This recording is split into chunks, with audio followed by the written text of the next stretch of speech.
बहुत जल्दी एब्जॉर्ब हो जाता है ये इमल्शन, सो आपको बिल्कुल हैवी नहीं लगेगा। एंड इसके ऊपर आप फिर से मॉइस्चराइज़र लगा सकते हो if you have normal to dry skin. Sometimes I even skip moisturizer and I directly go for my sunscreen if I feel कि मुझे नहीं चाहिए और कोई moisturizer.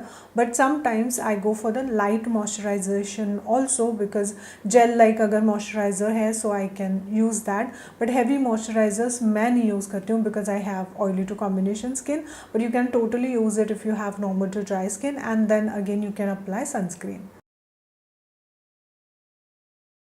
पोर्स के बारे में अगर मैं बात करूँ तो इसको मैं जब भी यूज़ करती हूँ I get that nice blurred effect because it has silicones, but it has not clogged my pores obviously because इसके साथ जो इंग्रेडिएंट्स है वो अनक्लॉगिंग वाले हैं. So that's the beautiful combination of the ingredients. Okay, so definitely I can say that कि enlarge pores थोड़े से कम करेगा.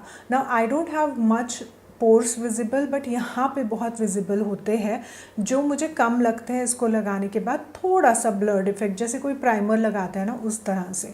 Now the second claim is कि ये ब्रेकआउट को रुकाता है. I can totally say yes to this because I know that when I break out I can feel those things कि अभी ब्रेकआउट्स होने वाले हैं. When I start this it actually controls that.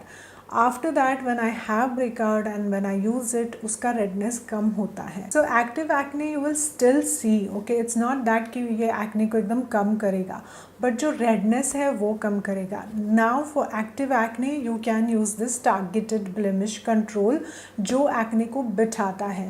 Now once it settles with this targeted blemish, because this will not do that, this is slow acting because it's emulsion, but this is very concentrated, तो ये ज़्यादा असर करेगा आपके active acne पे. Now for the scars part I am still using it. I have to go long way for this because scars ऐसी चीज़ है ना वो जल्दी से नहीं जाती है. अब इस